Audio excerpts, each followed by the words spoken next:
right, everybody, welcome to another episode of Fraud Girl Friday. I'm your host, Danielle Spinelli, and I have an awesome guest with me. She's one of my homegirls, and I love her so much. Her name is Melanie. Say hi, Mel. Hello, everyone. So excited to be here. I know, I'm so happy for you to be here too. Why don't we start off and you intro yourself, tell us your history, what do you do, how cool are you, all that stuff. So, I was working at a brokerage called Mode Transportation for about 4 years as a broker.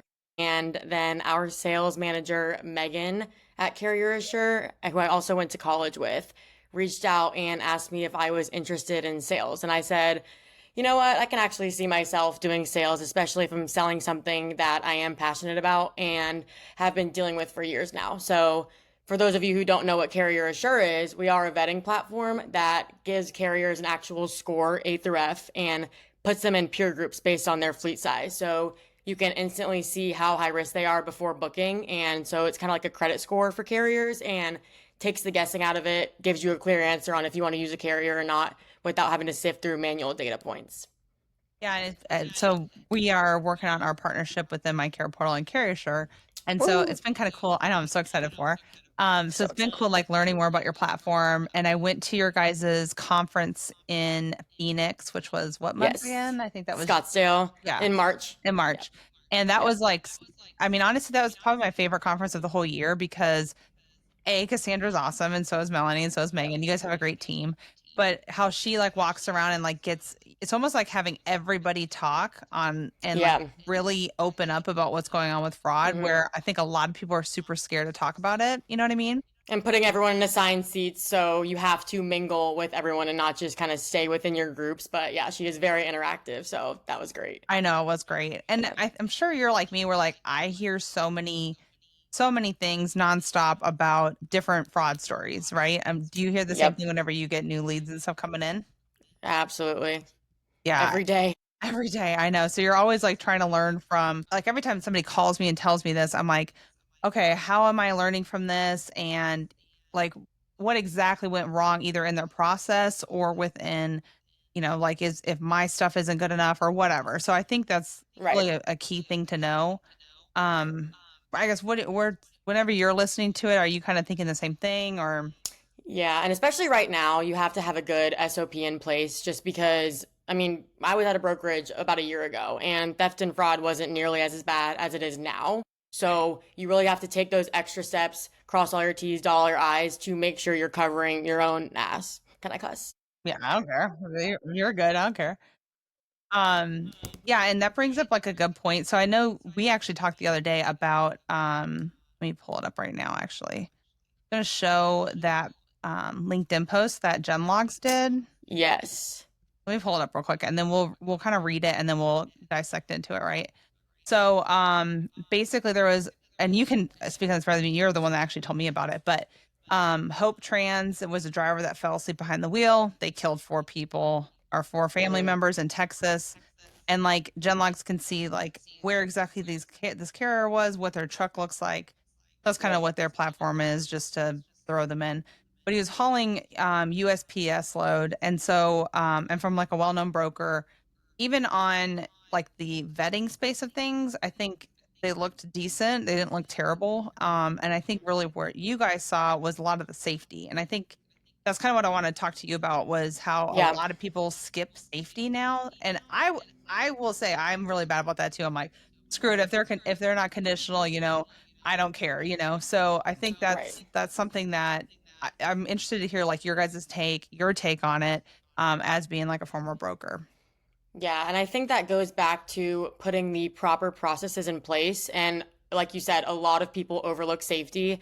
And I would say 8 times out of 10, when I'm on a call with a broker now, I ask them, how do you handle safety? Like, do you really pay attention to it? And they say, as long as you're not conditional or don't have a lot of drug and alcohol violations, they'll move forward with using the carrier. Right. And I mean, I just think that when I was a broker, I did Tyson Foods as my main account. So I looked into safety because I didn't want to deal with the claim of fresh chicken. So I was really looking at even the small things like the average truck and trailer age. But I do think that every section of DOT performance is equally as important. Like with that Genlogs incident, the hours of service violations were through the roof. And, he was a solo driver doing a team load. And it's really tragic that that happened, but I think that really should hope shed some light on how important safety is. Yeah, and even like doing your due diligence on that part, because I think Right. for me, if this is the last truck on earth, I mean, I'm probably gonna, use the guy because they did not look bad on Right. other fronts. At Hmm. least from what I remember, I may be, thinking wrong, but I know like, different platforms you can make it where different safety parts of it throws up a flag. And I think for me, I Right. would at least want this to almost be like a medium, hey, heads up, this guy's got a lot of hours of service violations. So I know if I covering this guy on a team load, I'm like, hey, these guys are clearly known for running illegally and they're Right. probably not using teams. Yep. Um, do you have any suggestions on like how to vet a team? Like how do you know there's two people? I would say get a picture of them in the truck, maybe send them both a ping on text locate and make sure they're in the same location. Always just go the extra mile because, yeah, they had violations for submitting false reports and driving beyond their hours. So obviously there was a ton of red flags that were looked past in that scenario, which Yeah. sucks. Yeah, and I agree. So for me, whenever I was a rep, my team stuff was like I would jump on the phone with them, like, hey, pass the phone over to your other guy. And whenever they're like, Right. oh, they're in the bathroom or I'm picking them up later, I was like, hell no, you are not. You are not. No. No, I think the hardest Call me thing, when you get out of the bathroom. yeah, I know, right? Like I'll wait. Trust me. I'm not giving you Yeah. a pickup number though until you tell me. But I think with that too, it's like knowing having that hard stop because there are other carriers, especially right now, like you can find other people. And then also, like you mentioned, like tracking both drivers, I think that's Hmm. super crucial and almost doing it simultaneously because you want to know they're in the truck at the same time, not just when they Exactly. flop back and forth for their hours.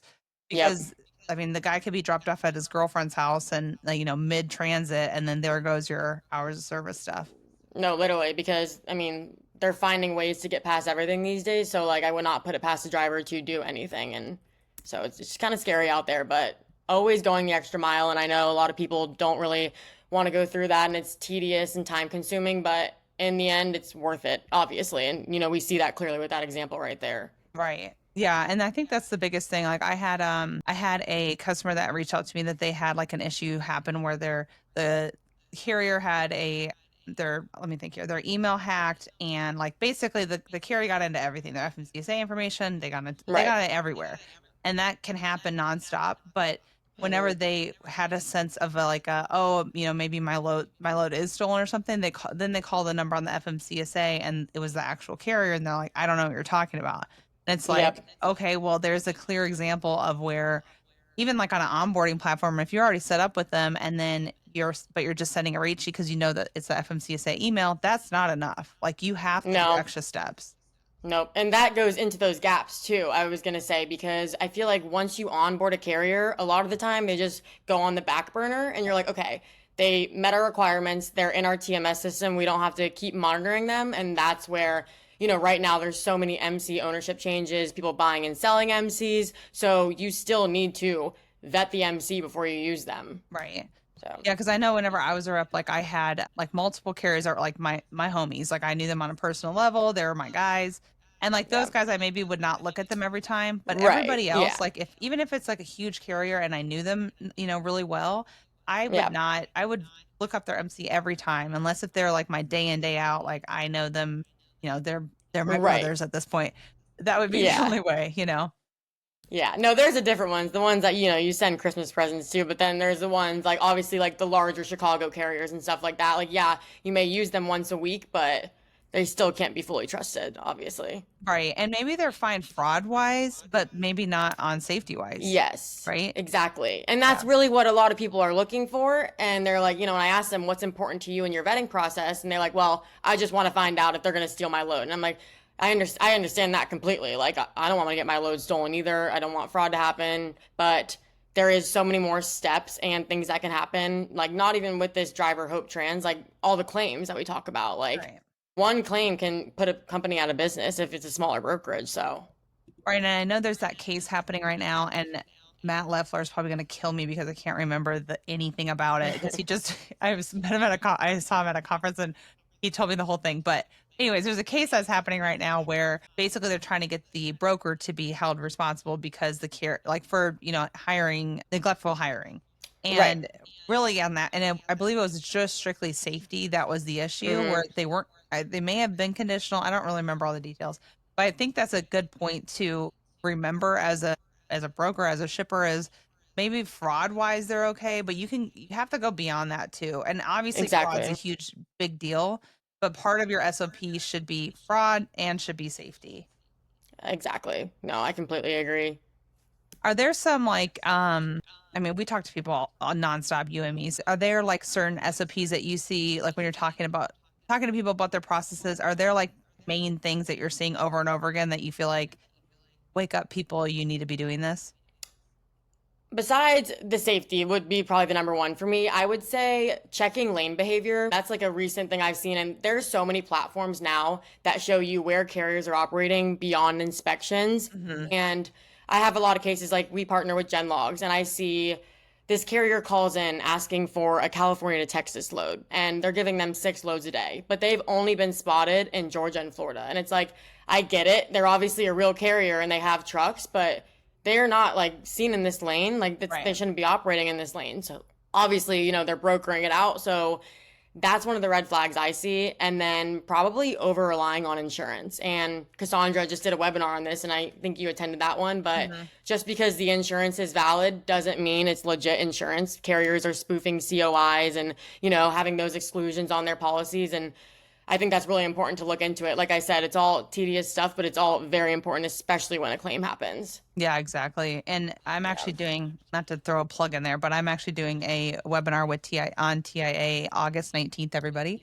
But it's about vetting and insurance, which Cassandra just did one. So it'd be very similar to hers. But I'm Awesome. actually having like an insurance company come on because if you do not have a onboarding platform that is pre-vetting your certificates coming in, you need Hmm. to know what you're doing. And Yep. I've seen plenty of times where the insurance company looks so legit, like legitimate website, legitimate phone number, like they sound fine. You call Hmm. do this, or like you send a CUI and they're like, oh, perfect. And they have the email signature. Like you would not know unless if you look up their business license. And that's what, like a platform does. So Right. I know Cassandra talked a lot about that too, where it's like certain small things to look at. I Yep. guess since is there anything I guess that you see mostly on certificates where you're like, yeah, this seems super sus? So I was actually just gonna say I did not look at any COIs when I was at my brokerage. So her webinar was very insightful for me because I was like, wow, like it really looks so legit. And I guess maybe those exclusions are what you need to look for. And I see that in a lot of cases when I'm talking to brokerage and it wasn't on the policy. So maybe that would be the main thing to look into. But yeah, as for the COIs, I was like, wow, like this is kind of insane. So I Yeah. wasn't, my compliance team was kind of in charge of all that. So Yeah. Because I think the one that Cassandra showed was that they had trying to remember here that they had it said like theft was excluded. And it's like, yeah. what? Like it's Yeah, maybe wait a the second. carrier's Pump in the on it. brakes. Yeah. Yeah. Like did they specifically ask for this or Yeah. like they can go if they're negligent, the driver is, and they're parking wherever at a truck stop and just leaving high value freight, they should be Yep. responsible for that? Absolutely.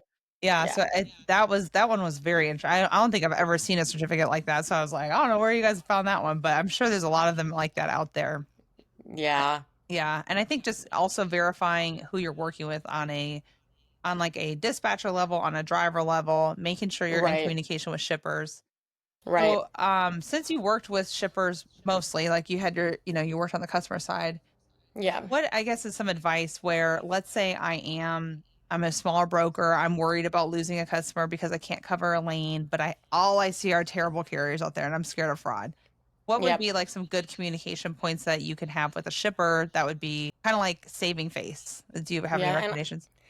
I think that honesty is honestly the best policy.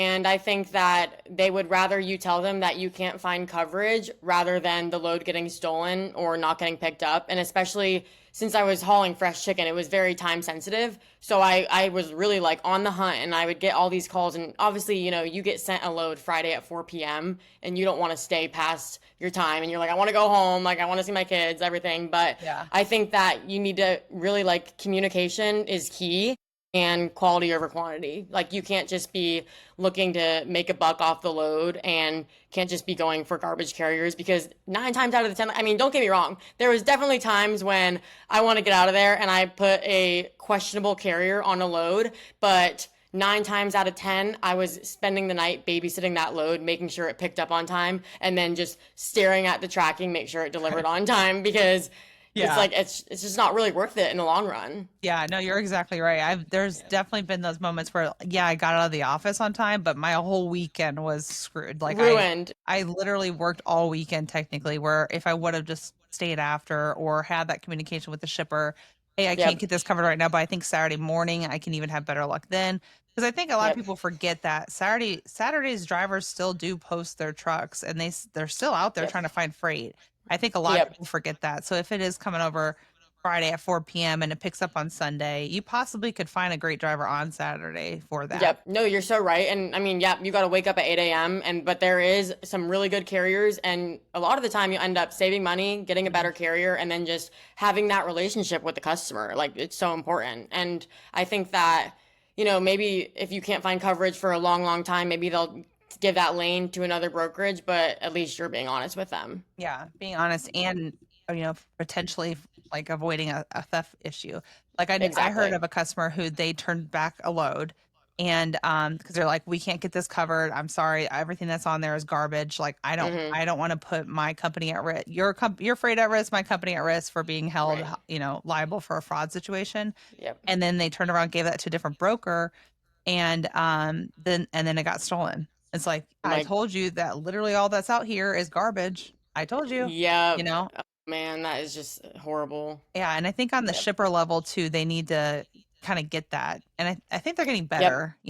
And shippers are actually like starting to, kind of vet the carriers that their brokers are using because there's just been like issues, so many issues now. And also with safety, they're like, hold on, what kind of garbage carrier are you sending in to pick up my shipment? Right. So they want to take a look for themselves, which I think is a great idea. And I think shippers communicating with the broker, like seeing the MC number on the side of the truck, that's super important too. Yeah. But, just depends. Yeah, because a lot of times shippers won't do that. You know what I mean? Right. Like they're like, Yep. no, I'm not doing that. Exactly. Especially like busier. Yeah. So I think that brings like a good point of what you just mentioned, like knowing who the truck is, not just, getting a good rate. Right. Like who are you really talking to? Is it like like who exactly are you talking to? So I guess, do you have Mm. any suggestions on either like your platform that gives something where it's like they've been known for this, or these key indicators would maybe show that they would have a almost like a dispatching service or a rebrokering situation? I would say I don't like broker authority, and all the address matches, virtual addresses I see. Obviously, there is some sketchy carriers in Chicago, Illinois, a lot of dispatch services there. But and like those bigger companies, you want to book with the email on file, and you're like, well, we have 300 dispatchers, and I'm like, get me someone on the phone. Like, I want an email domain. I'm not booking with a Gmail. We weren't allowed to book with Gmail, so I think that is a red flag. But yeah, I mean, sometimes those Chicago carriers and the ones that are dispatch services are the ones that always have the cheapest trucks. Right. Yeah, you're Yep. exactly right, because they're usually having to cover for those owner operators and they can get away with something Yep. cheaper. Yep. But I think really the key there, and what's hard is they disguise themselves as not having a dispatch service. But if you're talking to like Right. a one truck, like I think the biggest thing is if you are talking to a smaller carrier, really under 5 trucks, you're probably Hmm. dealing with a dispatch service. Yeah. And you can hear it Very, in the background on the phone sometimes. yeah, I'm like, what's all that noise? yeah. But I Where, think also don't be scared to ask the uncomfortable questions. Don't just sit there and, they can just yes man you and tell you exactly what you want to hear. You really got to like push for them to tell you. yeah. And you know what's funny is I think along that same line is because I think people in general, but I know I'm really bad at like almost like feeding them the answer a little bit, or like, Mm-hmm. or there'll be Yes. like awkward silence, and I'm like, and then I'll feed them the answer. But it's like just ask Right. the question, sit there in silence. That's sketch as well if they cannot answer it right away. Right. So Yep. do No. not just sit there and let them talk.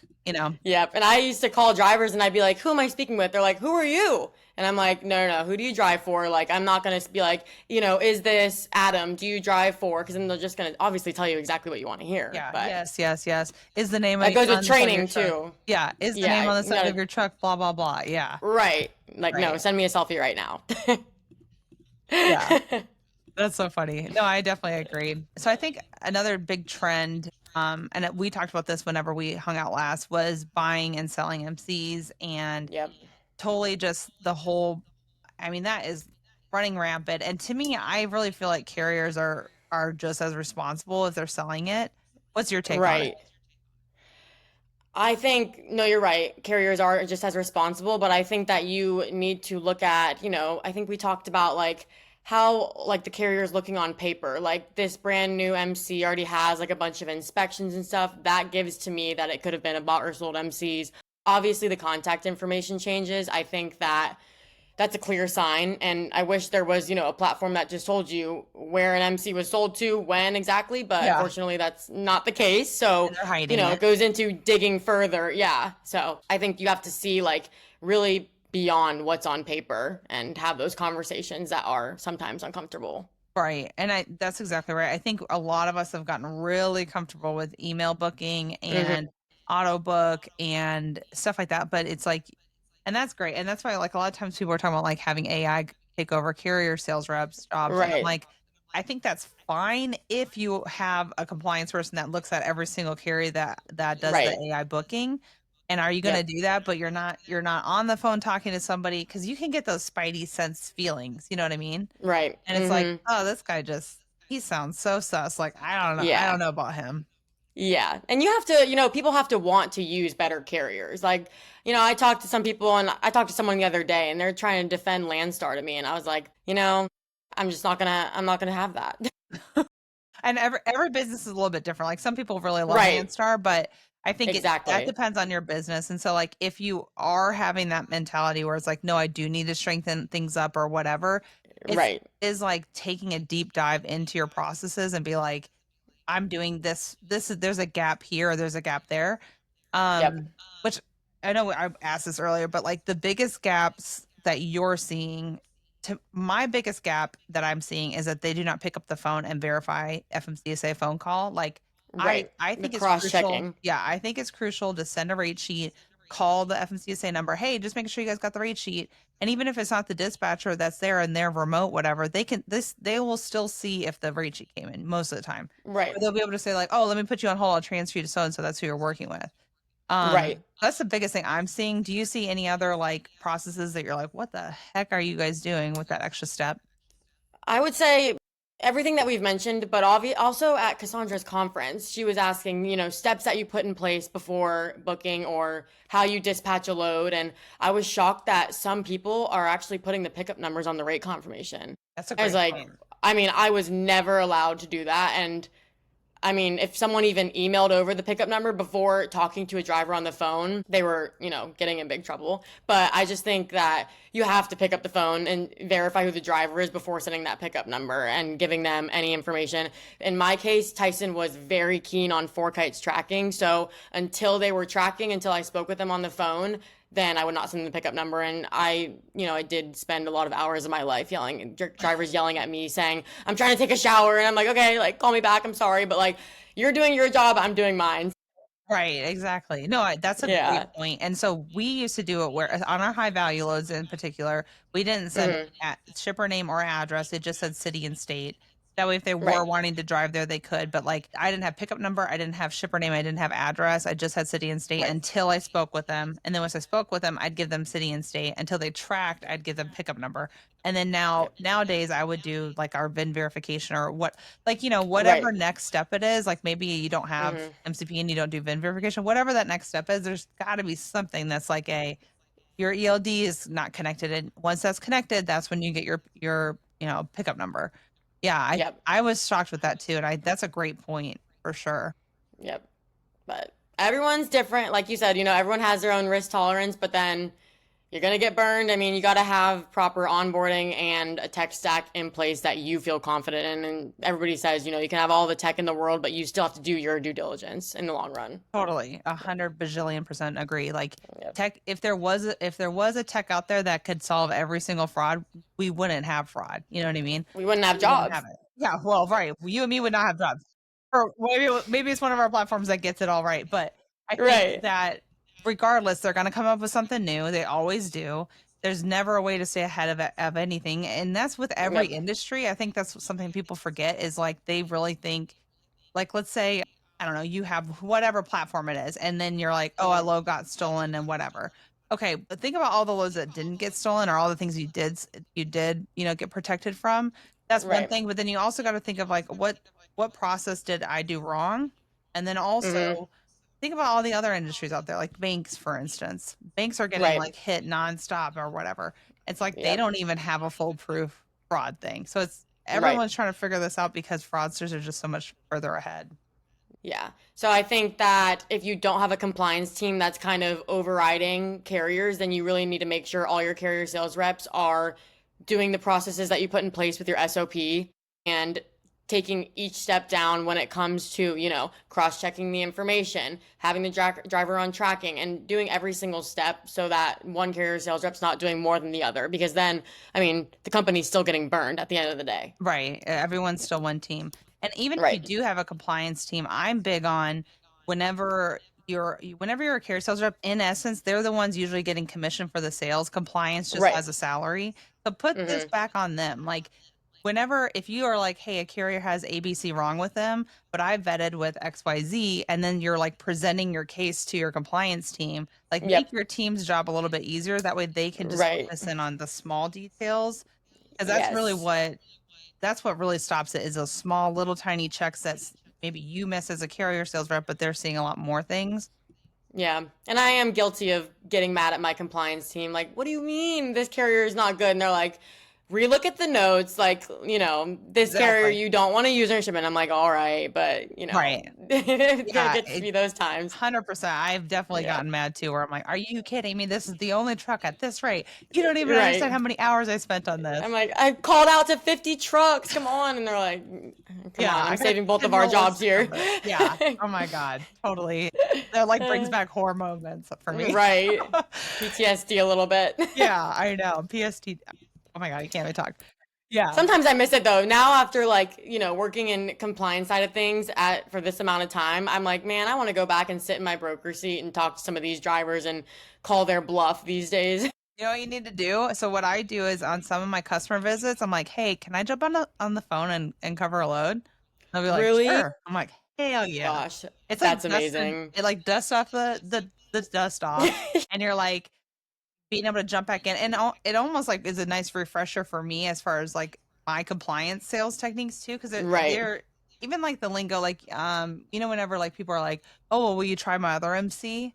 Well, Yeah. they're not really saying that Like, anymore, and they're switching up the way that they talk, and if you're not listening, you can't really stay relevant. You know what I mean? yep. Oh my gosh, I forgot. Try my other MC. I'm like, click. Yeah. That's It so was funny funny. because, like, in the very beginning, when I first started doing high value, prior to it was I did like paper, so it was like no value. I like Mm, I could put whatever carrier on there, and right. yeah, it was wild wild west at that point. But then whenever I switched to high value freight, it was like my whatever boss was listening in on me, and she was like, "Okay, the fact that they said try another MC and you tried another MC, like I almost could kick you out of the room right now." And I'm like, "Well, I didn't know." Red flag number one. Number 1, she's like, "That is like 101, get them off the phone." Yeah, totally.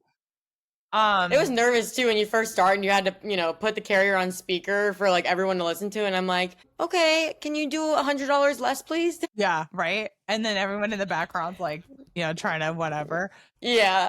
I think something that I've kind of been preaching, and I want your take on this too, is like incentivizing for vetting too. Like if, like, let's say you catch a bad guy, like you're very like you think this guy's great and whatever, and then you end up doing extra vetting, and then you catch a bad guy. Like if you Yeah. can catch a bad guy, maybe we start incentivizing those type of things instead of just having it be like the lowest margins, the most whatever. I think Yeah. almost, or like maybe having it where it's like, hey, if you catch X amount of bad guys, you get this. And it has to be like real cases, I guess. But I think Yeah. rewarding those, or even like having like an award, like best, fraud checker or whatever, fraud Yeah. person of the month. So I don't know. I think that's a great idea. I think that, people love getting rewarded, and I think that it would kind of make them do a double take, and they're like, oh, okay, like I'm getting an incentive to pick better carriers, and then they look at the carriers that they've been using before, and they're like, kind of realizing like all the red flags are coming to light, and it's like, all right, like maybe I should and actually just start doing this. Right. Yeah, Yeah, I know. it's a great idea. I know that's kind of been my new thing I've been trying to promote out there because I think that's Love that. a lot of so like negative, negative, negative, and you're just Mm-hmm. harping down rates and oh my God, like Yeah. I totally remember that. Yep. But I think it needs to be a little bit of both. Yeah.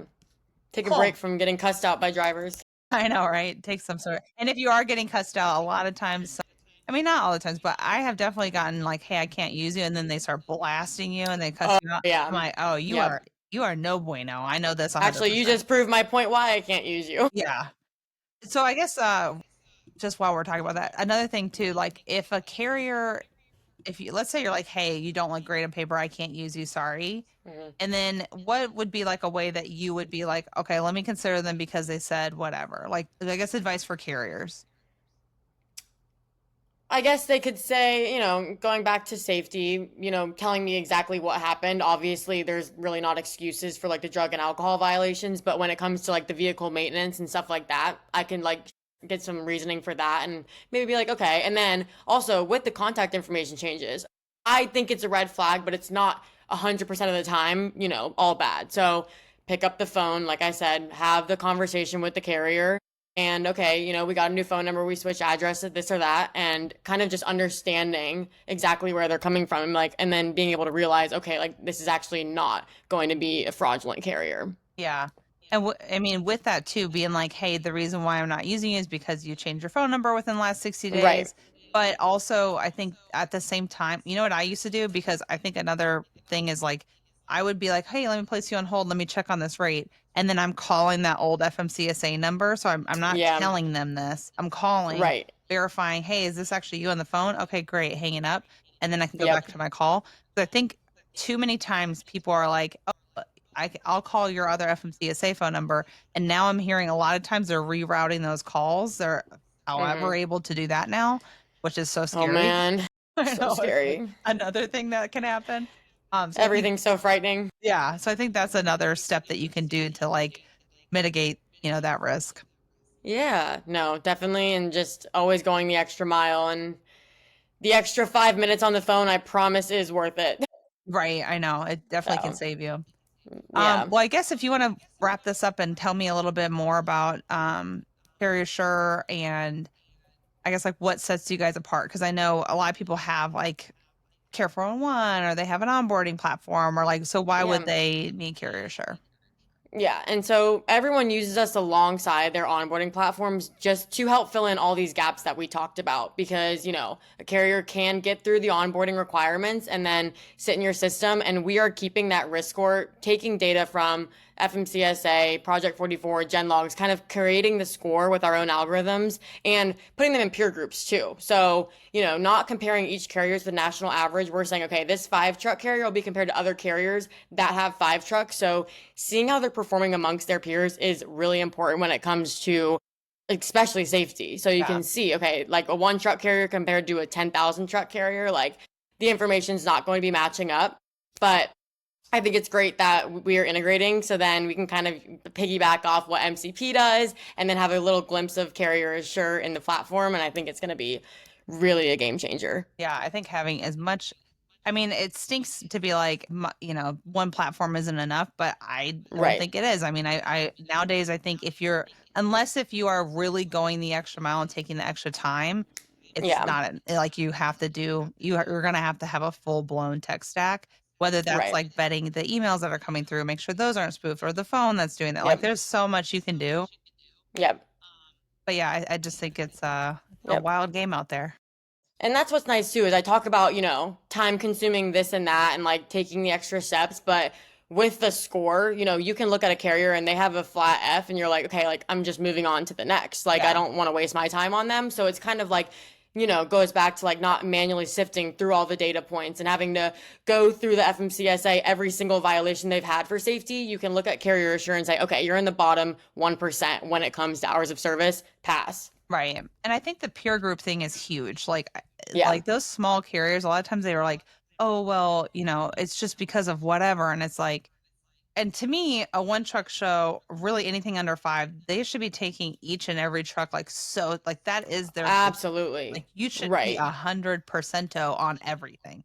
Exactly. If you have something up, like that's on you, bro. I'm sorry. You should have taken, Exactly. Like I yeah, cannot help you. yeah. You should have Yeah. taken your No, I business more agree. serious because you're not going to take my business serious. So Exactly. yeah. Yep. Well, awesome. Well, thanks so much for joining me. This was super fun, and you're Of always the best. course. So happy you had me on. I Danielle know. got me out of my shell because she knows I don't fancy public speaking, even though this is not public, but I mean, hopefully this will blow up and we're just like the most famous people on podcasting. you'll have to have me on again then. I know, right? Well, Once we integrate. I know. Well, thanks so much for joining. And everybody stay tuned for next Fargo Friday next week. Yes. Bye. Bye. Make it.